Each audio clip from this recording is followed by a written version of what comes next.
Oh my God. All right. Happy Thursday, everyone. It is time for the drop. You joined us exactly at the right time. A few seconds earlier, and this could have been trouble. All right. So I'm Ryben Dominguez. This is Quinn Bshop. We're at Cactus Music World headquarters, and we're going to talk new music. Yes, and we a whole are. lot more, man. Let's jump in. What do you got? Hey, we're going to talk about tonight. We have an event at Cactus Music. We have the global listening party for the new Melanie Martinez release, Portals. Obviously, huge star, very influential, really connected with fans. Has a lot of really ardent fans out there. So we've been doing these parties where it's the first place. The record is embargoed. You can't hear it anywhere online, and we are the first place. They send us like a secure stream minutes before the listening party, and it's your first opportunity to hear the brand new record, which comes out Friday. And fans have come out in droves. It's been crazy. Last night we had one for Lana Del Rey, and had hundreds and hundreds and hundreds of people here. The great thing is the label and management send us cool things like, and of course Melanie always has super cool artwork, right? So we have complimentary posters while they last, as well as a sticker set, which I just dropped on the floor. You'll trust me about that. And we have some surprises that I'm not at liberty to talk about. But you get to hear the album in its entirety, and it should be fun. A good way for fans to congregate and celebrate the release of a record by their one of their favorite artists. Yeah. Yeah, I love the work she puts into the whole visual aesthetic to go along with absolutely with the music. I was watching some of the videos online too, and just spectacular. So there's some money involved in her camp. And don't you think because that stuff's not cheap? No, absolutely. Yeah. Don't you think like the whole thing is kind of Touchstone Bjorkish? Yeah, very, very much so. Yeah, very much. Sure. Her voice doesn't resemble her I don't think in any way, Yep. but just the way she carries herself as an artist, I think there are similarities. So we'll look for you tonight at 5 p.m. Come in. I need to come by. Yeah, come check it out. I need seating though. Next up, again, we had the Lana Del Rey listening event last night, and she's about to release her 9th record, title, one of the lengthier titles I think we're going to hear this year. Did you know that there's a tunnel under Ocean Boulevard?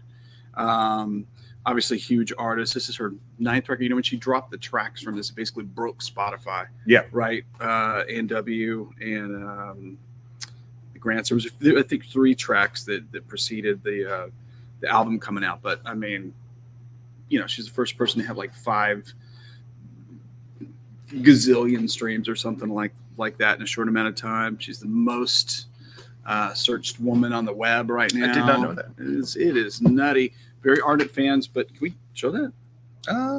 Just keep your hand right there. I think we're fine. Yeah. So indie stores have the exclusive have an exclusive limited edition vinyl piece, which shows you a piece. Shows you a piece. We're just trying to keep fans abreast of all the things going on with Lana Del Rey. Correct. So my hand is strategically placed for broadcast. Yeah, thank God. For live cast. So there you go. So you can get this indie rec stores, and we pre-sold over half of what we got. So people want one of these, they should try to get one. Pick it up tonight at the listening party. And I think, you know, she put a topless photo out there when they announced the record. I think people think that is the album cover. Yeah. That is not the album cover. So if you're coming looking for that, you'll be half as disappointed as you might be. But anyway, huge record. Going to be a big record. All right. Going to be a big record. Okay. Next up, this actually dropped last week, but we didn't have it in time for our Cactus's Songs of Surrender by U2. And you know, this is there's several versions of this. This is the double LP with 16 of their most well-known tracks, as well as, you know, tracks that I think they just like to do acoustic versions of. This is really, you got all 4 guys. I enjoyed it. I think it's very good. I enjoyed it. It's even though all 4 guys are in there, I think it's basically just Edge and Bono. Sure. But I think so. Kind of reimagining the songs. In many cases, because of the way they decided to approach this, they're kind of laid bare, more, you know, than the full-blown album versions that you're used to. I really liked it. Yeah, I thought it was good. So there's a 2-disc version, and there's also a 4-disc deluxe. It has, I don't know how many songs on it, like 30 or plus songs. Obviously, when they were doing this, I'm sure they did a whole bunch of tracks to try to figure out what worked best and maybe what didn't. I think it's all cool. I like it when you know, classic work is reinterpreted. Of course, this sets them up for their big Vegas residency, which unfortunately, the other guy, Larry Mullen is not going to be on these dates. He's taken time away from the band with not really saying what's going on there. But I read. He said in an article that just years and years and years of touring, recording, rehearsing, all of that, as a drummer, that kind of wear and tear that you get for being the most physical position on the team, obviously. And that guy is tough. That guy is physically like where you need to be. And if he's a driving force, So I think that, I mean, we've seen it happen to drummers, in the past for other big acts. Here's I don't know if you've been in this situation. Here's a hot tip for you. If you're ever meeting a drummer from a classic rock band, they do not like a firm handshake. That makes because sense. Their hands, all the ligaments and tendons and stuff in their hands are tore up. So that makes perfect sense. That's where the fist bump is your friend. Next up, Depeche Mode, brand new record from them, and this is Memento Mori, and the first time they're recording as a duo. This record began during the pandemic, like a lot of records, and I think it was already given for them going to a dark place. And then, of course, Andy Fletcher passes away. Suddenly, totally unexpectedly, from what I gather. So this is guys in distress at losing a bandmate and probably delivering a very poignant album. So it's great for fans of Depeche Mode because it's exactly what you want to hear from Depeche Mode. There you go. Give the people what they want. Yeah, I think they're in fine Depeche Mode form for this. Because we've seen this how many times with bands that are in their fourth decade or whatever, and then we're going in a new direction or something like that happens. Yeah. And that one didn't work. We're going to go in a different direction. Sure. And then 3 records later. We better later, go back to the original direction because no one cares. Let's do what people like. So they know what they're doing. Okay. So one of the cool things we do on the drop is we talk about artists that you need to hear about that are current artists. She's awesome. Yeah. And I learned about this. It's great because there's this thing Quinn sends out, composes the list. Obviously, he's the curator of these lists, in case you guys didn't know.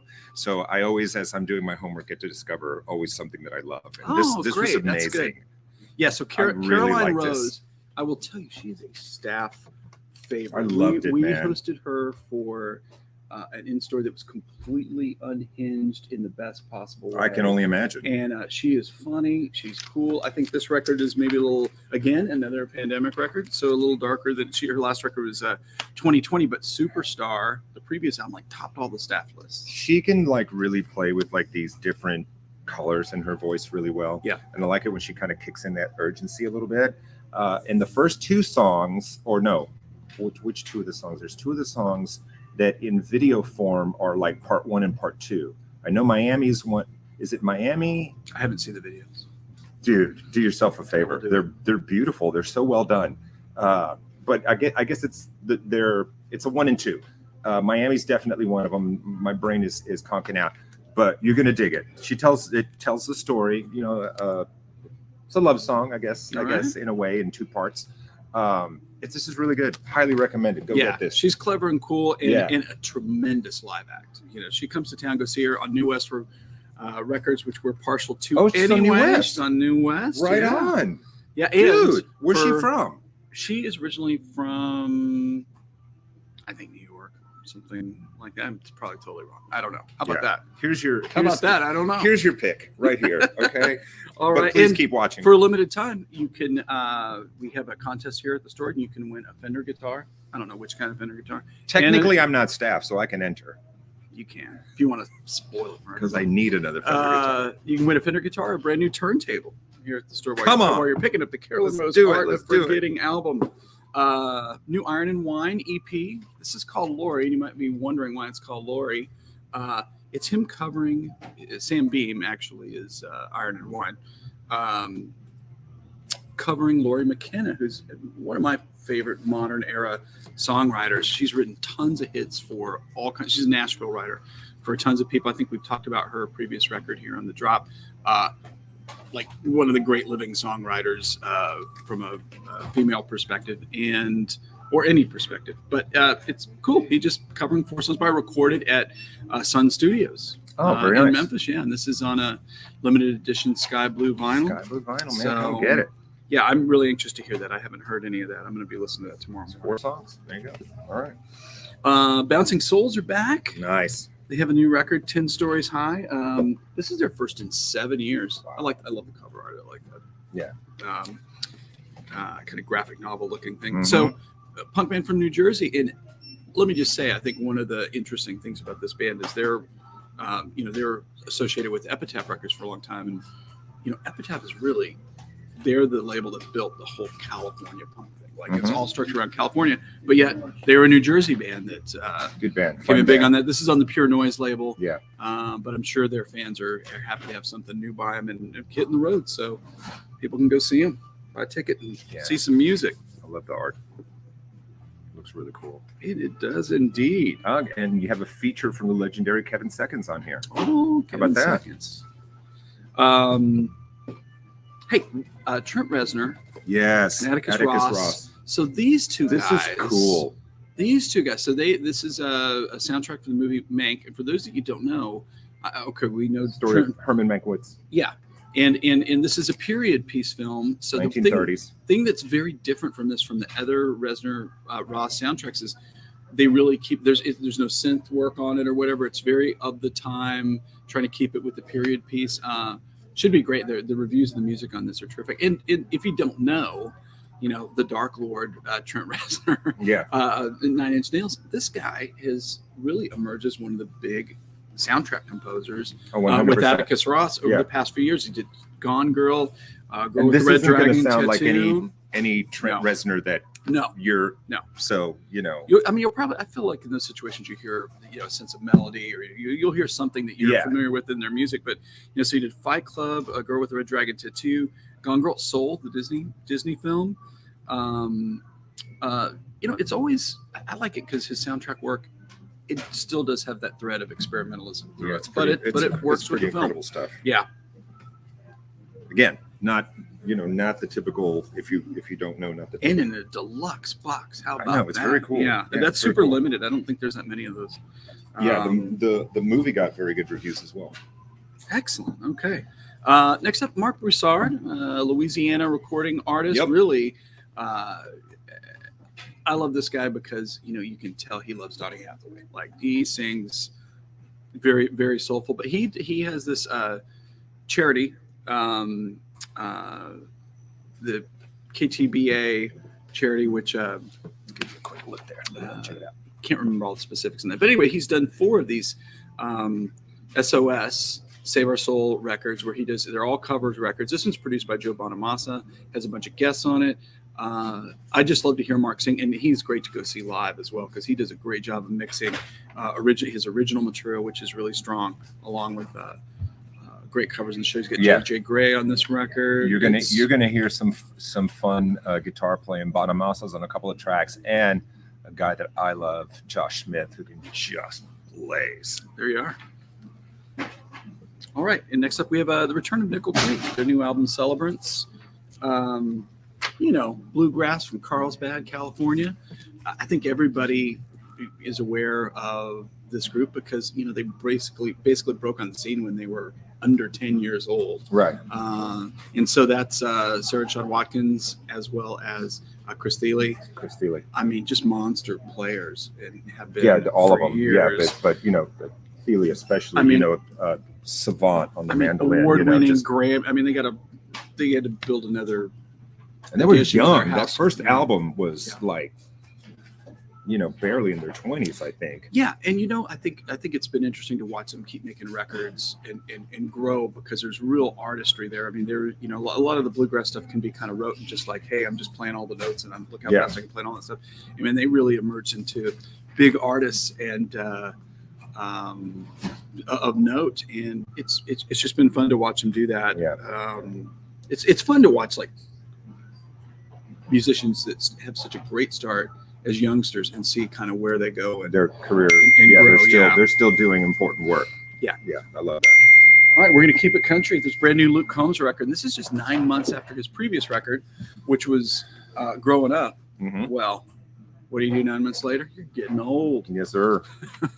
I mean, my son loves this guy. I mean, I think the attraction with this dude is it's so genuine. He's authentic. He's the real deal. My daughter really likes him. Cactus shopper, by the way. Oh, very good. When he's in town. Yep, he's a big vinyl guy. I Likes to shop at the stores. I love that. I love that a lot. We like to see him. Yeah. And I mean, really emerging. I think, of course, that show got canceled during the pandemic, but I think he sold out the Toyota Center in like blink of an eye. Yeah. You know, he's a really big big artist. Okay, so here we go with the always popular reissues program. Let's get it. And we're going to kick it off with a really neat one here. This is, you know, in trying to address capacity for pressing vinyl around the world. Here, I'll give you this one. I'll hold this one. The Marley family in Kingston, Jamaica, they just refurbished the original Tough Gong pressing plant. Oh, wow. So that is very cool. There is a very limited release for the U.S. of these records that were actually pressed in Jamaica. They use the original Tough Gong logo, which is a cool, like looks like the Jamaican flag logo. Yeah. And check out the back. Check out the back, baby. It's embossed. It's embossed. Way ahead of you. They got these cool stamped Tough Gong logo with the lion on it, and they're numbered. Which one is this? This is 20. I think there's only 3,000 of these for the U.S. I've got 1536. They're going to go quick. And you've got the cool one. You got Babylon by Bus. So you get you got the die cut cover that slides, and you can change out who's riding in the bus with the live photos. It's nice. I think these are a big deal to reggae fans. Obviously, 100%. 12 albums, the most essential reggae music probably ever recorded, and certainly worldwide sphere of influence of the biggest artists of the genre. Sure. And this is kind of neat, just something for fans. I'm sure they're going to sound great working from the latest master, but I think the charm of these is they are pressed in Jamaica. I know. I love that. That's right fantastic. On. And I know you like this record. I know you're a fan of this guy. We talked about this. This was a vinyl vault picked by Mr. Ryben a couple weeks ago. Fantastic. Oh yeah. All right. Elton John. Yeah. But as we're rolling through these 50th anniversaries. We will talk more about anniversaries later, but 50th anniversary of Honky Chateau.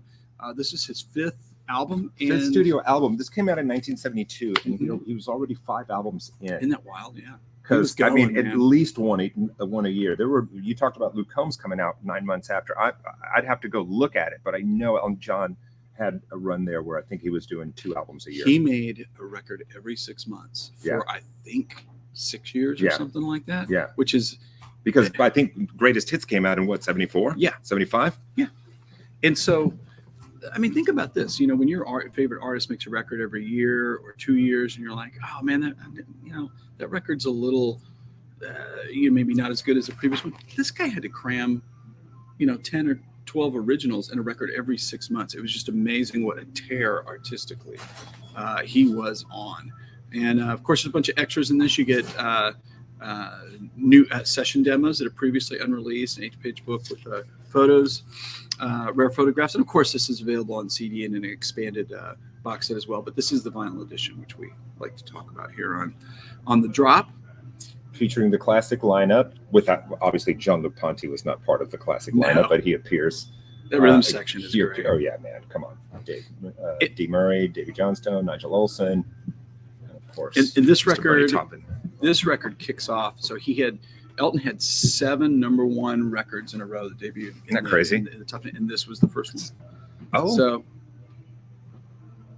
kicked it all off. It's a very wow. Kicked it off. And I don't know why the other one came out first. I guess maybe it wasn't ready yet. Are you laughing at what I have right here? No, not at all. What you're doing? I see. It threw me. Yeah, it's a little Even different. though I knew it was coming, it threw me because I didn't expect it at this point. So one of the funnest things that's happened with all these vinyl reissues is they're pulling stuff from the CD era and cassette era that was never a record. It's never going to be on vinyl. Never a record on vinyl. It's a debut In Sync album. And if you're thinking, what's that cover art? I had my CD looked different from this. This was the international edition cover art, which is what they kind of pulled. Some of those filtered through the States, but they're trying to make it special for the fans. So it's amazing how well received these records that were never on record before. I mean, they still, just based on initial sales alone, if they're keeping 1% of their fans that are active fans, they're still huge. Yeah, they have no issue. Yeah. Back in the racks, In Sync. There you go, man. In Sync. Get it? Okay, and Ruben and I were kind of geeking out on this before, how much we like the soundtrack in this film. This is Lost in Translation. Finally, so not a proper reissue. Just this is available again. It hasn't been available in a year, and prior to that, it was not available for like 3 years. They did it as a record store day piece and goofed and didn't make enough of them. Right. So it drove the price in the secondary seller market to like $300, $400. Crazy? It's crazy. That's nuts. And Consequence of Sound, which I like to read that. I think that's a great critical site. Good assessments of records. Sure. They had one of the writers on there had a terrific quote. He said, there's Bill Murray. There's Scarlett Joe, but the music is the third star of the film. Yeah. Kevin Shields from My Bloody Valentine. I mean, it works beautifully. It is a great soundtrack. You get Jesus and Mary Chain. Just Like Honey. Yeah. Phoenix. It really sets a mood Which in is that very film. early for Death in Vegas. Oh yeah, it sure was. Yeah, man. Isn't that crazy? Yeah, good stuff. So back on the racks again. If you've been looking for this, don't buy a super expensive copy online. Yeah, find the movie in stores. Watch it, and you're gonna want this. If you haven't seen it in a while, you're gonna be like, "Yep, I need that." I think my wife has a very differing opinion on this. I think it's one of the best endings of a film. I love the ending of that. And that's the way that it couldn't have ended anywhere, any other way. Okay, the granddaddy of reissues this year. I mean, there's gonna be a bunch of great reissues, but this is a big one. It's the 50th anniversary of Pink Floyd Dark Side of the Moon. Very controversial. Very. All right, Ruben. Get ready. I'm going to pass it to you. It's a two-man job. It's a two-man job. This is the super duper monster deluxe 50th anniversary set. Tell them what's in it. Oh, okay. We're going to be here for a while. Everything. Yeah, everything is in it. Yeah.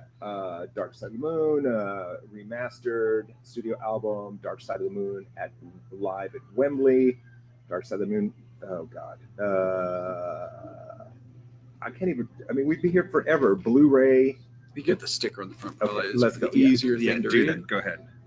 Well, you get a CD plus LP of remastered original album, CD LP of Pink Floyd at Dark Side, playing Dark Side at Wembley in '74, which, from what I have read, is one of the definitive live performances that the band documented in their career. Right. You get a Blu-ray of 5.1 high def, if that is your thing. Blu-ray of Atmos, which is kind of the new audiophile format.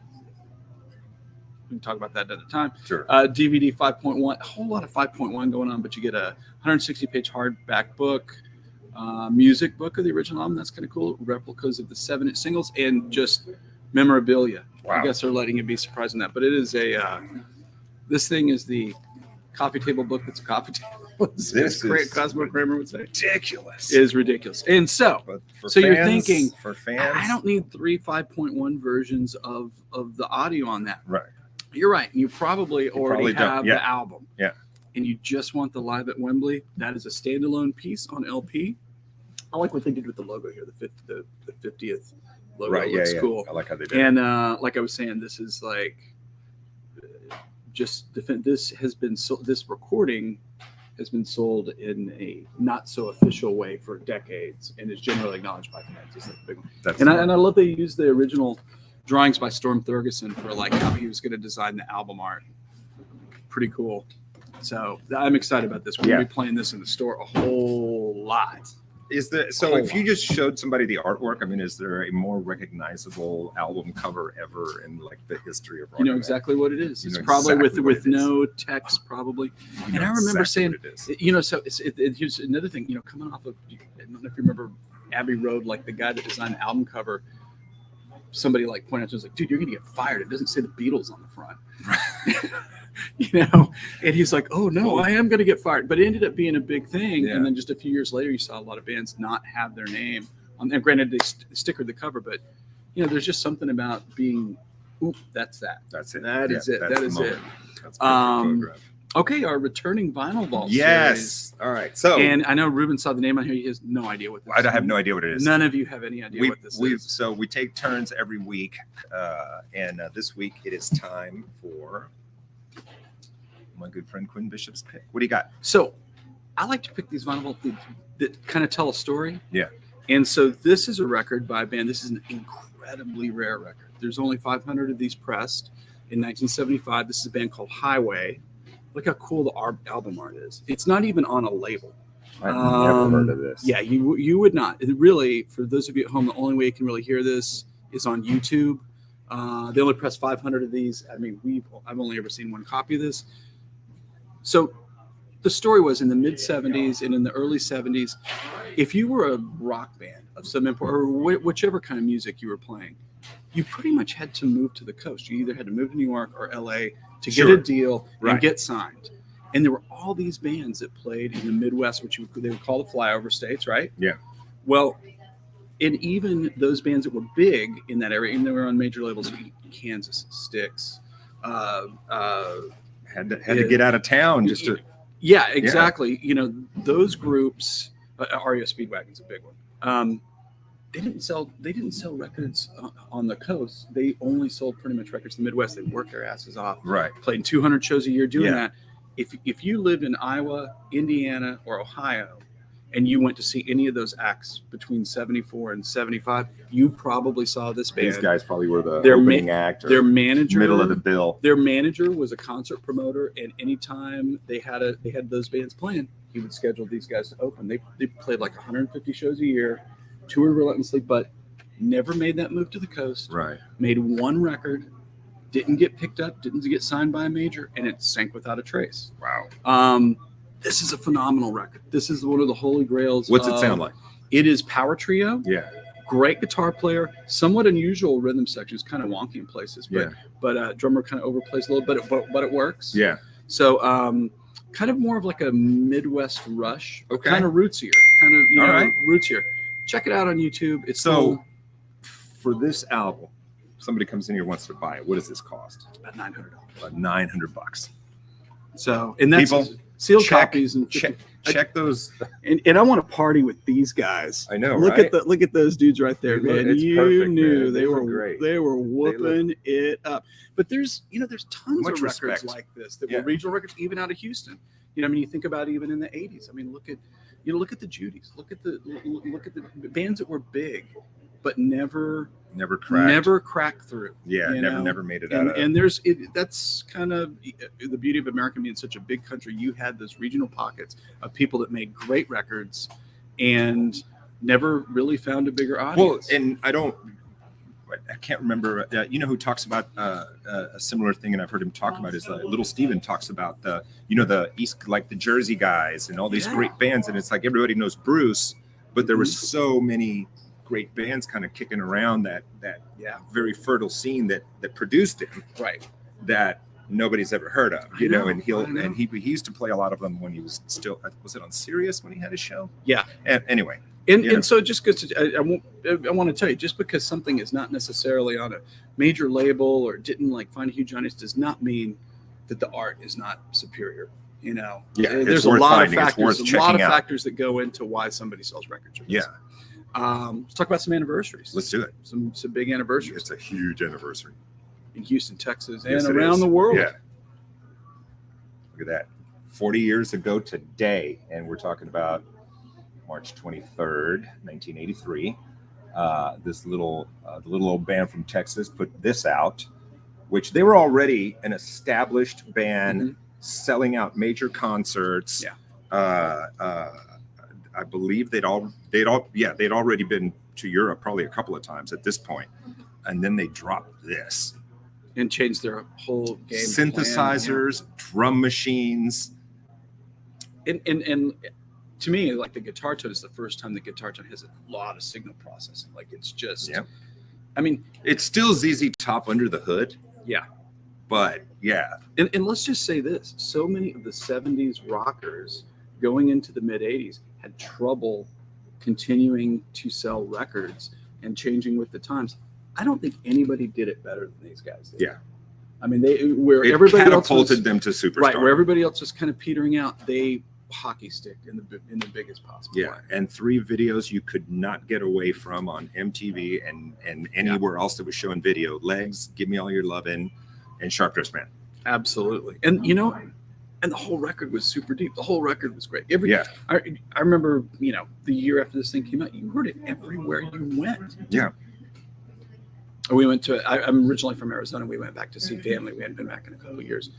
And I just, whatever kooky reason as a kid, I just thought, well, that's like ZZ Top. That's a Texas thing or whatever. We went back to Tucson. Like, everybody is listening to this record. What is going on? Isn't that crazy? So there you go. That's a big one. Anniversary. Love it. Yeah, that's a good one. Billy Gibbons today on his Instagram posted the picture and said happy birthday to one of the greatest albums of all time. Just ask him. He'll tell you. He'll tell you, man. The Reverend, he's not shy. He's not shy. That's he shouldn't cool. be. He That's shouldn't cool. be. All right. So we said listening party is happening tonight. 5 p.m. How about some live in-store music? Anything coming to the Cactus stage anytime soon? Yeah, we're going to announce a couple of things probably next week. Ah, fantastic. See, And then we call that more, a tease, kids. And pay attention to our socials because we're going to, or sign up for our Cactus email. That's the best way to get all the details. Because we're going to have more of these global listening parties as artists and management want to do these things because the excitement around them. Yeah. Just So huge. and if you weren't here for Paramore or Fall Out Boy, hundreds of people did attend. Yeah, that's cool. So it's going to be on point. All right, that does it for us. Next week, lots of cool stuff. He will reveal who these guests are going to be for the live stage, and it's my turn to pick the vault. Ooh, look out! What do we call it? The vault, vinyl vault, the vinyl vault, vault. vinyl vault. All right, that does it for us. You guys have a great one. We'll see you. Peace. You never know where it's going to go. Are we still here? Yeah. Why are we staying? I don't know. That's the tough part. This could go on for a while. We're going